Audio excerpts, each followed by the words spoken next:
Okay, it is 8:30 on Wednesday, May 22nd, and welcome to week 8 of Introduction to Corrections. We have 3 more weeks to go after this week, and we have actually one more lecture to go, and that will be during week 10. So I'm going to provide details and information for you. So I'm going to go ahead and start sharing my screen.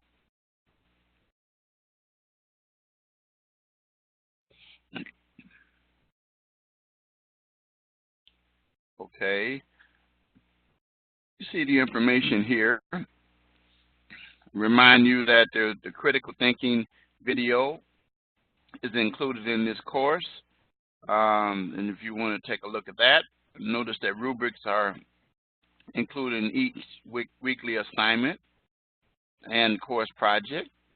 Then there's a discussion post, which there is one general rubric that we use overall.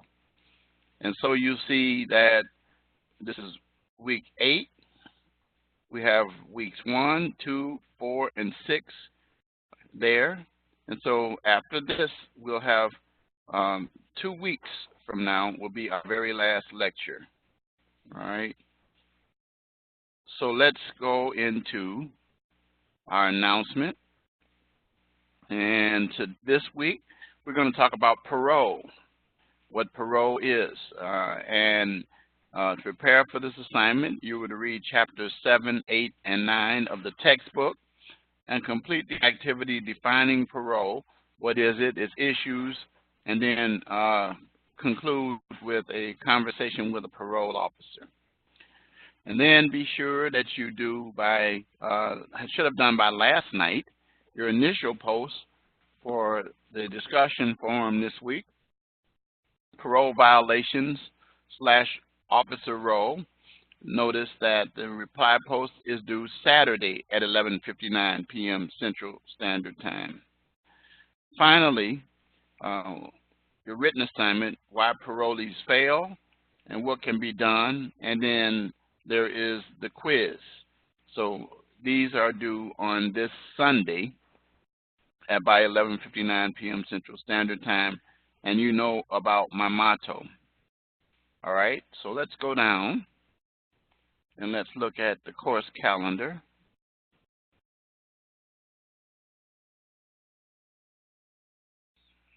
And here it is. This is where we are right here. And you see your initial post was due yesterday, the 21st. Your reply post is due Saturday. If you click on it, it tells you what the details of that are. And then your written assignment, which it explains, but there is a rubric that's involved also. And then the quiz, of course. And then next week, because there is no lecture, you have your reading on Monday, even though it's a holiday. Tuesday the 28th, your reply post, and then your written assignment is due, actually, this should be the 30th. This should be over here. Whoops. Okay, it should be the 2nd. And here. Okay. So that's for the following week. All right. So your initial post for next week, week 9, will be due on the 28th. And then your reply post on the 1st, and then your written assignments and your course project will be due in week 9. Week 9. Okay. And I tell you to complete the requirements, to make sure that you read the requirements in Module 1 and complete the Module 9 rubric. At this point, you're finishing up your course project, okay? And then we will have the lecture on the 5th. That'll be our final lecture of the course. All right.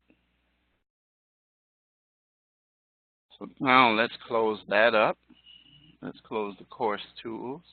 Let's close the course calendar, and let's go to the module itself. Your assignments, written assignment, why parolees fail and what can be done. You're supposed to provide some research, and then in a 2-page paper, remember it's a 2-page paper, explain 2 or 3 of the top reasons that can be done to assist parolees in being successful. Make sure you have APA citations in the body of the paper and references at the end and a cover page. We've been talking about that this whole course. And make sure you run your papers through Grammarly. Some of you haven't done so well with that, and you've taken hits. Okay, and then here is the rubric. It's due Sunday, and here's the rubric, and here's the requirements. Research why parolees fail when placed in the community in a 2-page paper, 2 or 3 of the top reasons, with citations and references. Meet the 2-page minimum requirement, and then, of course, this is pretty standard all the way through. Tells you what the requirements are for the weekly assignment. Okay. Some of you lose points because you don't have citations and references. You cannot have citations or references. It must be both. All right, so now let's go back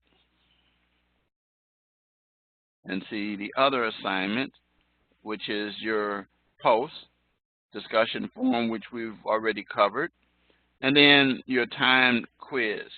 10 multiple choice questions set for 10 minutes, basically 1 minute per question. You do not have time to have your materials out. You're not supposed to anyway, because you state by starting this quiz or exam, you start that you abide by the academic misconduct policy set forth in the syllabus. And failure to do so could result in you being expelled from the course and possibly even dismissed from the school. And those are the assignments for week 8. Now, before I go into the lecture, I want to share with you week 9. Specifically, you got a 2-page paper on the challenges of mental illness dealing with these issues. All right? And you're to take a look at this clip right here, and it will help you. Now, here we are, the final course project. Now, I've already said from the very beginning that week 2 assignment should be a part of this final project. Week 4 assignment for the course project should be a part of this paper. And then, of course, the interview. And the interview for week 7 does not have to have citations.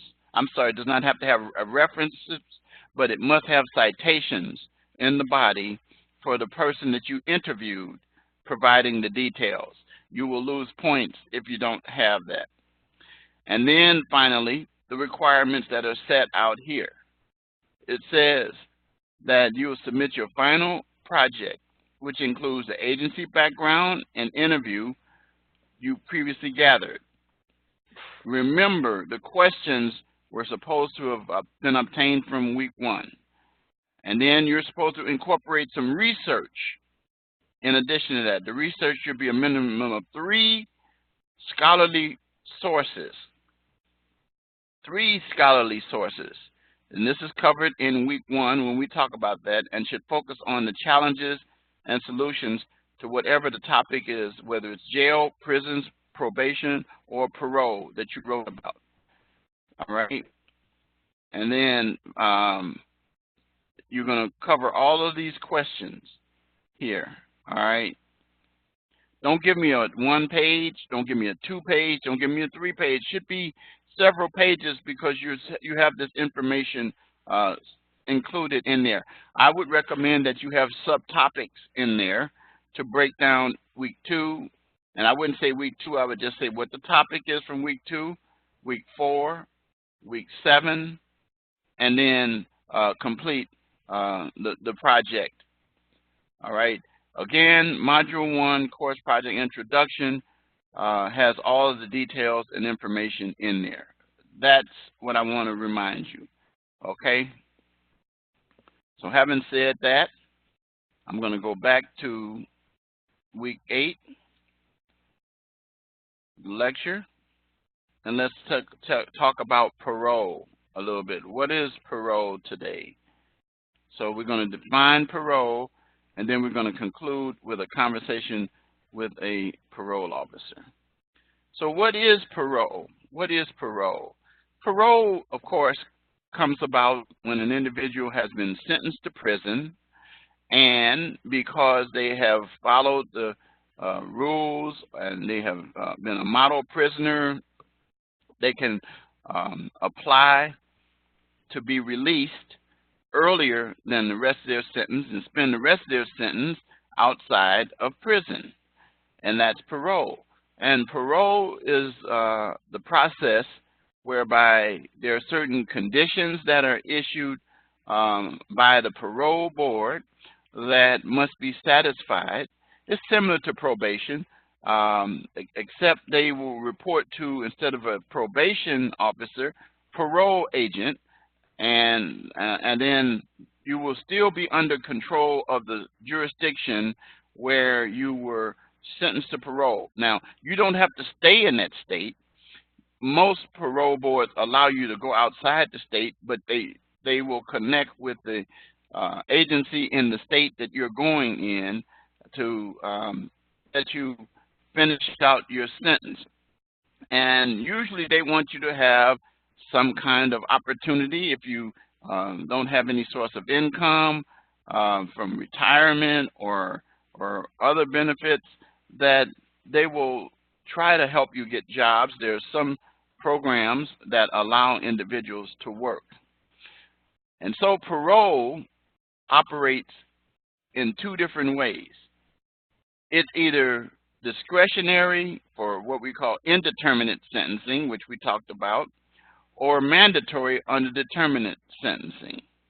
So when it's indeterminate sentence, it's up to the parole board to determine if you've met the requirements to be released, or you've satisfied enough time incarcerated that you are released. With the mandatory determinate sentencing, there is a certain requirement that's set out which qualifies you. However, it is still conditional on you having performed well while you're in prison. And so, as I said earlier, the parole board determines who and when discretionary parole is granted.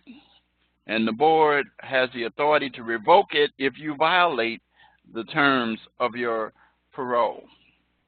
It's a privilege, it's not a right. You're entitled to hearings if you do have a violation before it is revoked, a due process. You have an opportunity to provide proof why you should not be returned to prison, and try to correct the issue if there is a violation, and a petition is brought forth alleging that you violated one of the terms or a term in the parole requirements. Now, you can have an attorney to represent you. You have a right to bring witnesses. You have a right to cross-examine the witnesses. And the hearing body is neutral and will provide a written statement as to the reasons why parole is revoking, or why there's an attempt to revoke parole. And that's a petition that's provided to the defendant as well as to by the agency or the parole officer. Moving right along, The parole officer has many of the same functions as probation: monitor your operations, make sure that you satisfy the condition and rules that are set out by the parole board. They'll assist you with getting back into the community, and will help you with employment, education, other possible life skills. If you have drug problems or alcohol problems, they should help you to get into these programs, and usually as a condition of release in parole, if you have a drug problem, they will recommend that you complete those. And if you don't, you know what's going to happen anyway. You're going to violate probation by, even if you don't complete the drug program, then you're going to commit a crime, because you're going to use the fact that you are still on drugs to justify that you commit a crime, which would be a violation, which will in turn send you back to prison for not only for the offense that you did to violate, but to finish the rest of your time possibly in prison as well. Some parolees are subject to house arrest, and some are required to wear monitors, depending on all the circumstances that the individual has. Parolees fail on supervision because of some of the issues that we just talked about. They don't get the employment, they don't get the education, but one of the number one issues is if they have a drug problem and they don't get the treatment. And so it is very, very, very, and same with alcohol. Parole is more effective when there are support programs in place to help you with those issues that I stated earlier. And especially giving you a place to be, employment, job training, and so forth. Attaching you to family as well. Now, there are some instances where family may not be the best place.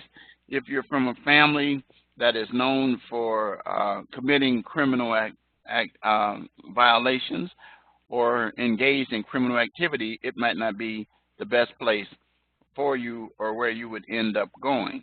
But the key thing that you need to remember is that parole is giving you a chance to blend into the community and demonstrate that you've become a successful citizen. Now, many jurisdictions now are doing away with parole. For example, in Illinois, we have what we call mandatory supervised release, which is basically the same thing, but there is the agency that still determines whether or not you have violated the terms of release. One of the most famous parole hearings that has been presented, and it was on television just like the case was that of O.J. Simpson a few years ago. You recall O.J. Simpson went to jail not for the killing of his ex-wife and her lover or her friend, but instead for trying to take some of his property, and he was incarcerated in, I believe, is Nevada. Well, a parole hearing came about, and it was broadcast on TV, and there was something unique about that. At that parole hearing, there was nobody really to oppose his being released.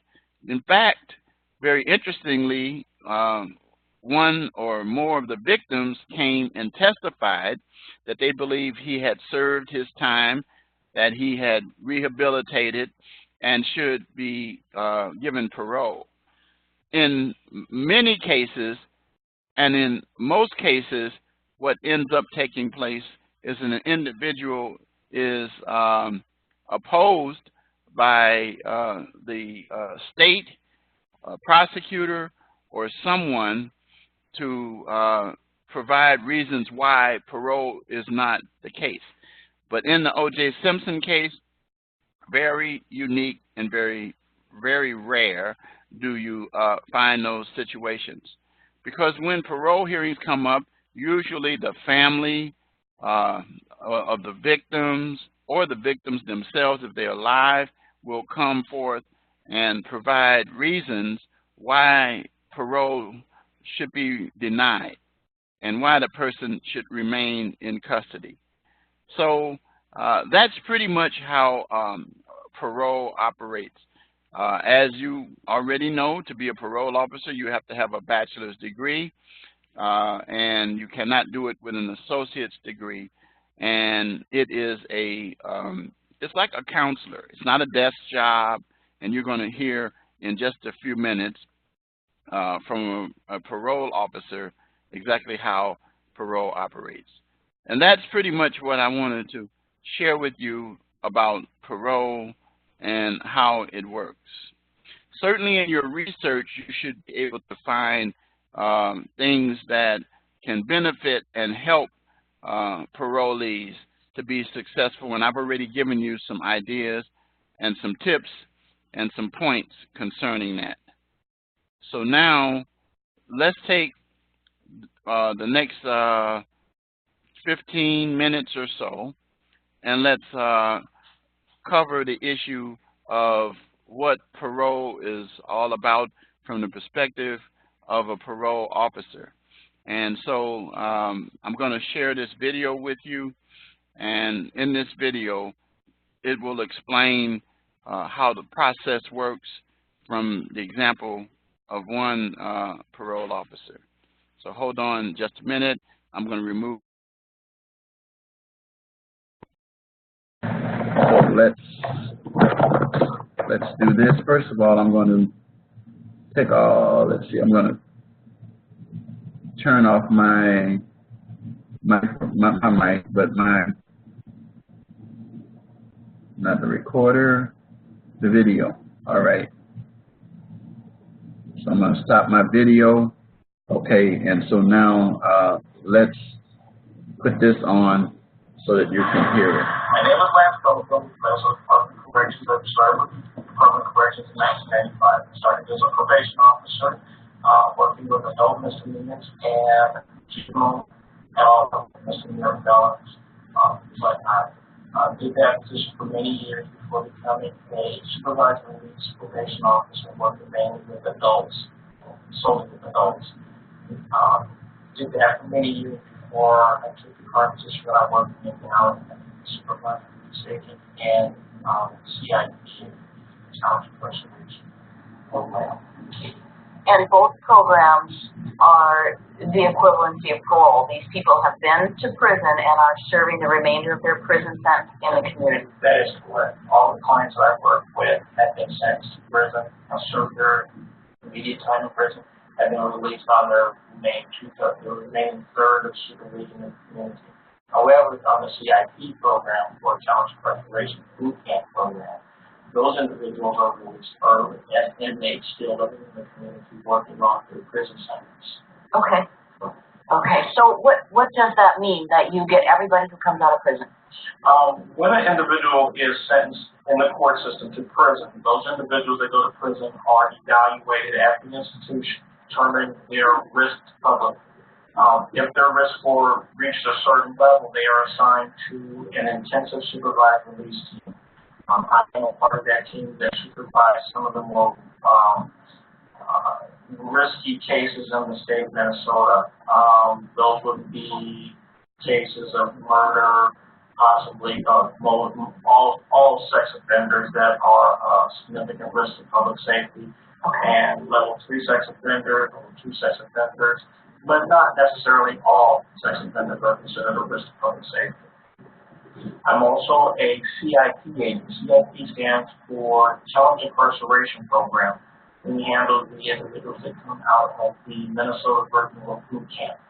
And so we have a boot camp system for early releasees who have met the criteria for early release. But they have gone to prison in order to participate in this boot camp. That's correct. I am a supervised release agent now. My primary, I work mainly and only with individuals who are released from prisons. Okay, what are the qualifications to do your position?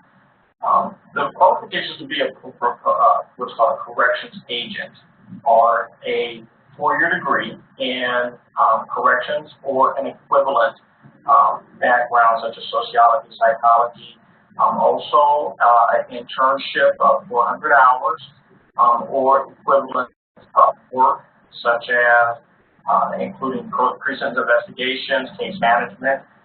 You might look at other types of employment such as case manager within the institution and other case management type jobs within the community and other social work type jobs in the state.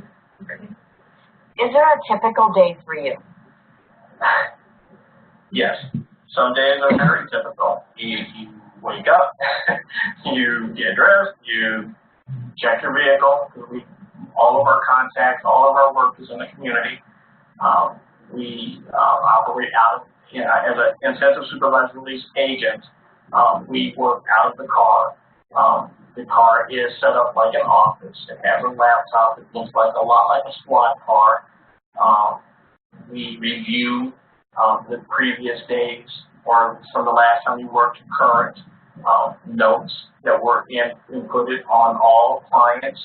I have sometimes a lot of times a to-do list that never seems to go away, and just gets longer and longer each day.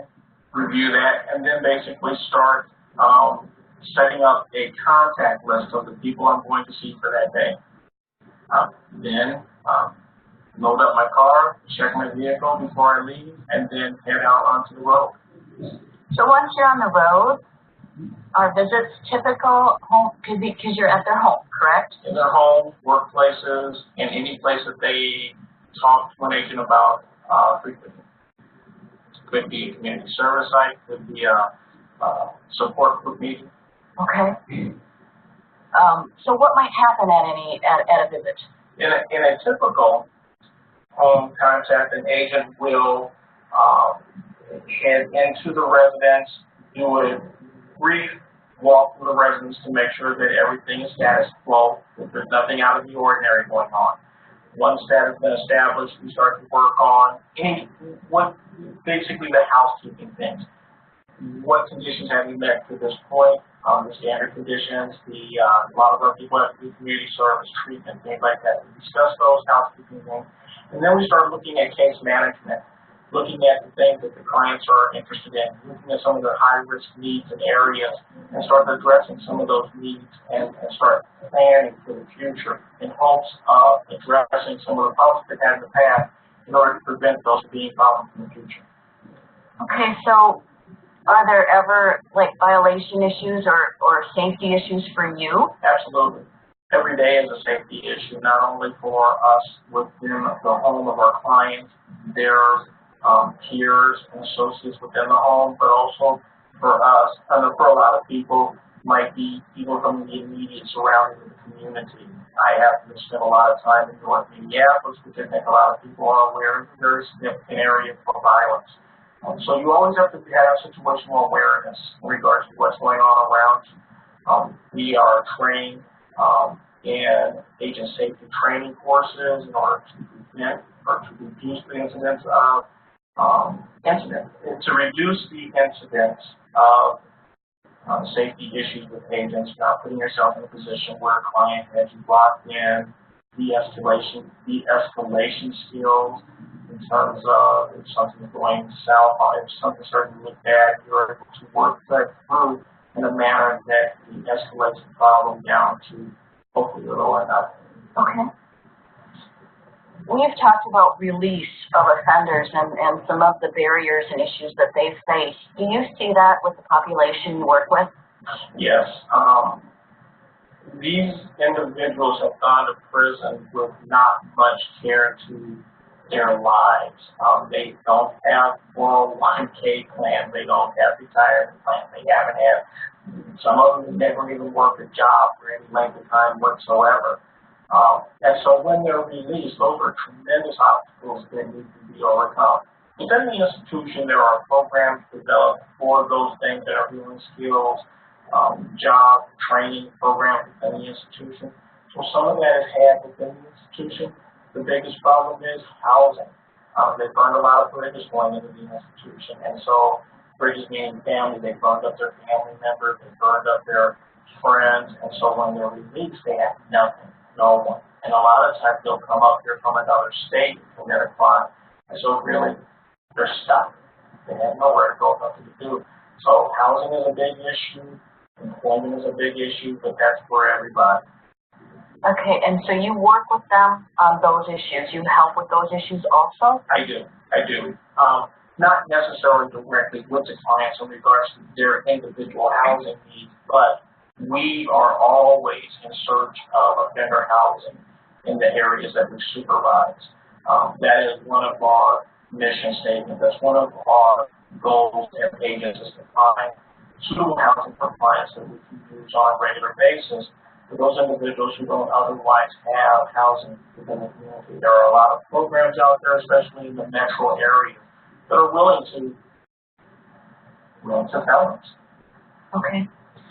Touched on violations earlier, but we've talked about the violation process, and it's a little bit different than going to court. Can you talk about the hearing process and maybe your role as an agent during that process?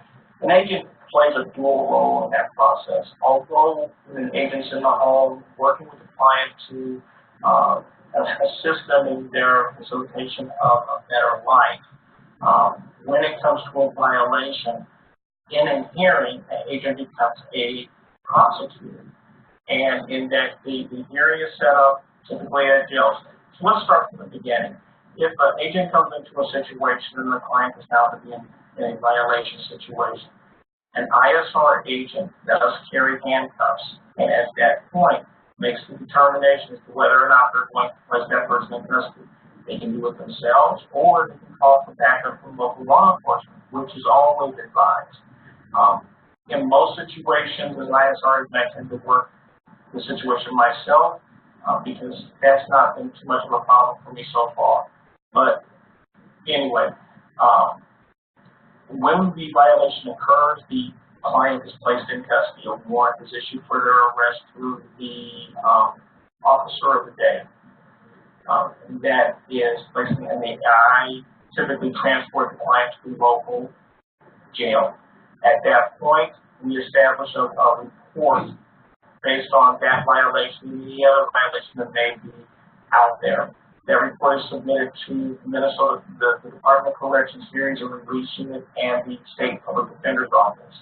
A hearing is scheduled, and those three parties come together: the client, the hearings and release officer, and the public defender. The agent is also there and acts as the prosecutor or the prosecutor. They present the evidence to show that the client has violated their conditions of release. The defense attorney, of course, defends the client, and then the hearing officer weighs the decision to determine whether or not there has been a preponderance of evidence to show that that client has violated their conditions of release, and if they have, whether or not the violation is sufficient enough to send them back to the institution, restructure them, or dismiss.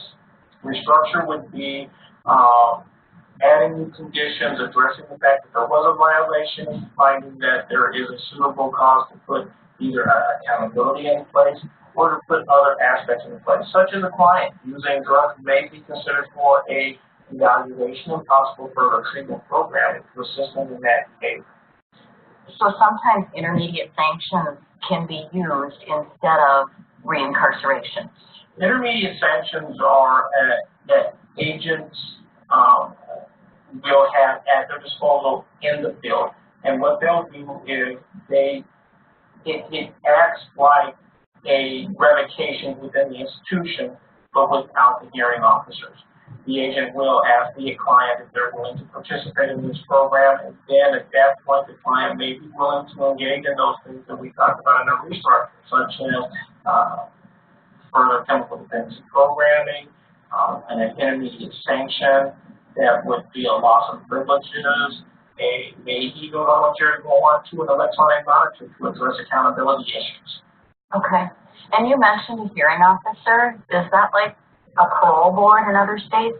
It would be like, I think a parole board would be set up more in a factor of having multiple individuals at a table evaluating a person's adjustment to be released from the institution. I think it's more like a judge Okay. in this particular case. I would equate it more to the judge's role. They weigh both sides of the evidence from the defense attorney lays out their side of the story, client lays out his information, and then the probation officer, parole officer, ISR agent lays out their violation. The hearing officer / what I would consider the judge takes all that information and determines whether or not that person is in violation or not. Okay. And then sanction is a resolution comes after that from that hearing officer / judge. Okay. It's an administrative position. Okay. It's called an administrative hearing. Okay. Do you have advice for students today who are interested in this field? This is, as everybody knows, the community, the state is suffering significant losses in revenue, and jobs are hard to find in any field. My best advice for people who are coming in the field is volunteer. Get into the agencies, do pre-sentence investigations, do case management, work with kids, get to know people in the field.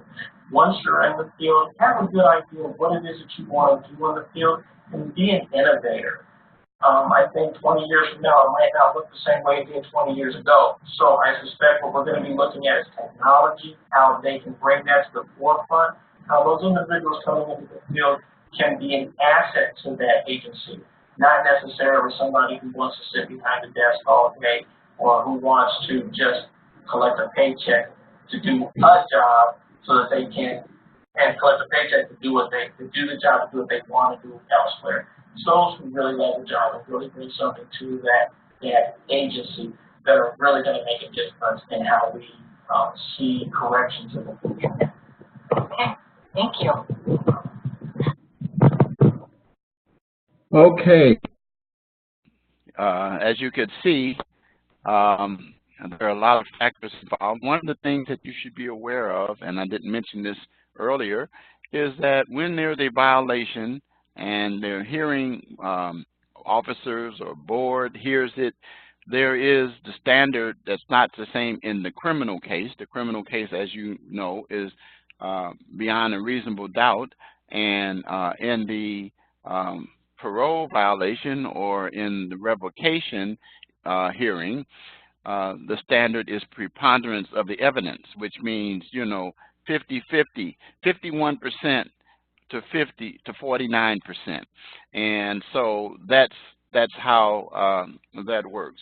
Also, he stated that it is not a desk job. It is a job where you're in the field, and I know a few parole officers, and I've seen them, and they walk around. They don't wear suits and ties. They wear jumpsuits, and they have their badges. They look like police officers. And what they do is they visit individuals to talk to them about the things that they do in terms of complying with the requirements that are set forth in terms of the parole issue. And so they keep those individuals there. And you notice that the names have changed, but if you pay attention very carefully, the actions that are talked about are the same, where individuals are following the same processes as what we call parole. And he also pointed out something that I shared with students many times, and this goes with what we had to do in this course. And another course that I teach is to try to get some field experience, volunteer, get your foot in the door. And so I said from the beginning, those individuals who are interested in the parole area, probation area, should do their reports, their field reports, investigation, interviewing, get to know people in the field, because one of the things that will help you to be successful is to know somebody in the field, in the industry, in the area, and the location that you intend on working, but you also have to have your educational side of it. You have to be a good communicator. You also have to recognize and understand that you're going to have to deal with people who have gone through a whole lot of issues. He pointed out one of the things that he talked about was providing housing. Very important, a place for the people to have a place to stay. And also, he didn't mention this much, but if they have to have some kind of a treatment like substance abuse, whether it's alcohol or drugs, he's going to have to help them with those kinds of things. The key is to put the individual in a position where they are able to succeed and not fail.